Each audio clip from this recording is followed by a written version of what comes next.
Hello, everyone. My name is Jaber Al Mahjoub. I'm a cybersecurity PhD student at the National School of Applied Sciences at Ibn Tufayl University from Morocco. And today I'm happy to present to you my work on securing unmanned aerial vehicles and addressing cyber threats and vulnerabilities in UAV systems. So this work was supervised by Professor Abdurrahim Abdullawi from the Laboratory of Engineering Sciences at the same university. So before we go in any deeper into the presentation, let's just begin with a simple question. What would happen if someone or something could silently take control of a drone in mid-flight? I mean, not by hacking the operator's computer and not by physically capturing the drone, but simply by manipulating the signals it relies on to navigate. So simply, the drone would continuously to fly normally. I mean, the operator would see no suspicious or obvious warning, but in reality, the drone could be following a completely different path. And this path, of course, is chosen by the attacker. So this is not a science fiction anymore. This is called GPS spoofing. And of course, communication attacks have already been demonstrated in real-world environments. So as drones become increasingly integrated into many domains, for example, logistics, emergency responses, environmental monitoring, and critical infrastructure, the consequences of these vulnerabilities became much more serious. So today, drones are not just flying cameras, they are network cyber physical systems, which means cybersecurity is no longer optional for them. It's critical for the nature of these systems. So in this talk and this presentation, I will discuss major cybersecurity threats affecting UAV systems, explore vulnerabilities across their architecture, and of course, present strategies to improve UAV security resilience. So UAVs or unmanned aerial vehicles, as known as drones, have rapidly evolved from niche research platforms into critical infrastructures across multiple sectors, as I said, from different domains and different applications.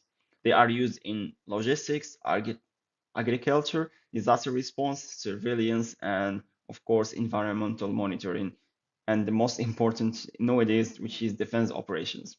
So many of these missions are safety critical, which means cybersecurity failures can lead to very serious and real physical consequences. So, however, this is a major challenge. There is a major challenge and there is a major problem. UAV technology has progressed faster than the integration of security by design, which means many drone systems were built and which means manufactured focusing on performance and autonomy, while cybersecurity problems and cybersecurity protections were added later. So as a result, I mean, modern drones and modern UAVs are essentially becoming offline computers. They contain processors, they contain sensors, they contain communication links, and complex software tracks. Like any connected systems, of course, they are exposed and they can be attacked by multiple attack vectors and surfaces. And attackers have already started exploiting them. I mean, examples including GPS spoofing, as we already talked, signal jamming, interception of control links. They are all examples to this. And to better understand this risk, we first need to examine the architecture of UAV systems. A UAV ecosystem typically includes many sectors. The physical platforms, of course, which includes sensors, flight controllers, communication links, and the ground control station. Each of these components introduces potential vulnerabilities. So to organize these risks, we propose a UAV cybersecurity taxonomy based on four main domains.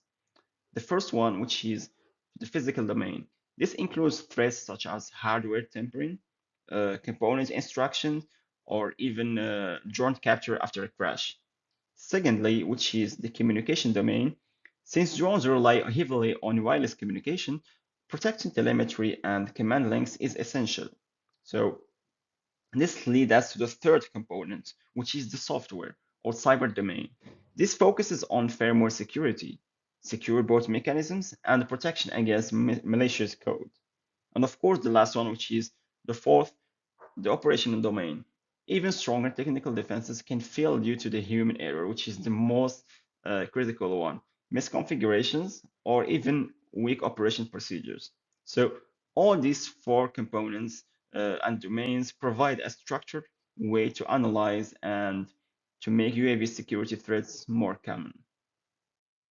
And there is another important category of threats targets to the communication links between the UAV and the ground control station. This link carries telemetry data, control commands, and mission information, which means if an attacker compromises this communication channel, they may disrupt operations and manipulate drone behavior. And one example is deauthentication attacks, for example. Deauthentication attacks can force the drone to disconnect from the controller by exploiting weaknesses and exploits flaws in wireless management frames. There's another threat, which is man-in-the-middle attacks, the famous man-in-the-middle. Here, an attacker, intercepts communication between the drone and the control station. They may alter, for example, the Mavlink protocol commands, inject malicious waypoints, or even steal sensitive data from the drone. A third threat, which is denial of service. In this attack, the adversary or the threat actor can close the radio spectrum or network channels with traffic, making communication unstable or even impossible. So these vulnerabilities often exist because of weak encryption, lack of authentication, for example, or the use of legacy communication protocols, which are not anymore uh, used by real uh, drones, the users. So another critical threat category involves, which means navigation attacks. Well, these attacks target GNSS signals used by drones for positions, which means satellites. Two major techniques here are signal jamming and GPS spoofing. So signal jamming, for example, works by transmitting strong noise signals that overwhelm the legitimate signals. When this happens, the drone cannot determine its location. So spoofing is even more dangerous because an attacker broadcasts fake satellite signals that imitate real ones but provides false positioning data. The drone continues to fly normally while unknowingly following a manipulated route. So to mitigate this risk, systems can combine GNSS with inertial navigations, signal authentication, and anomaly detection techniques. Uh, in addition to communications and the navigation threats, software vulnerabilities are also significant. Let's talk about firmware flaws. So firmware flaws, uh, insecure update mechanisms, and weak authentication systems can expose drone to attacks. Ground control stations are also major targets. I mean, if they are compromised, attackers could intercept telemetry or modify mission commands. And securing the entire UAV software ecosystem is therefore critical and essential to make everyone here safe. So one challenge is, as we already said, is protecting the UAV systems. And to do this, there is a limited computational power of onboarded hardware, which means many drones rely on small microcontrollers with limited memory and battery capacity because the drone is simply small. Traditional cryptographic algorithms may introduce significant computational overhead, which means that lightweight cryptography provides a solution.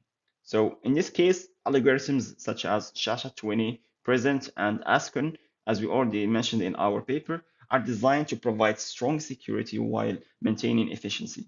And choosing the appropriate algorithms require a balance in security strength, energy consumption, and systems performance. There is another key important solutions, which instead of relying only on theoretical analysis, for example, penetration testing can help us in simulating realistic attacks and verify how the UAV systems behave in practice. So as we can see here at the top, we identify four major security areas. First of all, there is radio frequencies and link securities, where we test communication resilience against interception, weak encryption, deauthentication attacks, and command channel tampering. On the other hand, there is GNSS integrity, where we evaluate whether the drone can detect, for example, spoofing or jamming and safely switch to fallback navigation mechanisms. Then the firmware and over-the-air updates, where we assess insecure bootloaders, unsigned updates, parser flows, and even expose debug interfaces that could lead potentially to remote code execution or security bypasses. And finally, the ground control stations and operators application.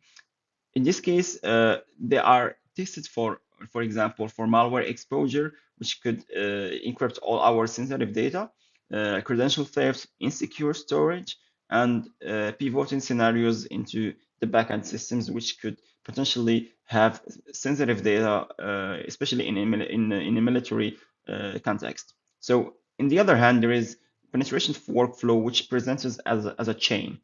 First of all, there is reconnaissance. Reconnaissance, where we identify services, radios, update paths, and trust boundaries. Then comes the exploitation, where attacks such as, for example, command injection, GNSS deception, or authentication bypasses are actively tested. And finally, next there is post exploitations, where we measure persistence, privilege escalations, and lateral movements. And finally, of course, there is a retesting, which is important to confirm whether the applied mitigations were reduced or not, or actually reduces the risks. So the main message here is that penetration testing provides evidence-based security validations before deployment could be taken in place and before the attack could be done by a real attacker.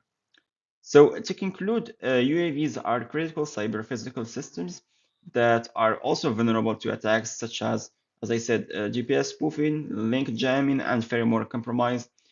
And this shows that UAV security must be built through a multi-layer securing by design approach rather than just added afterward.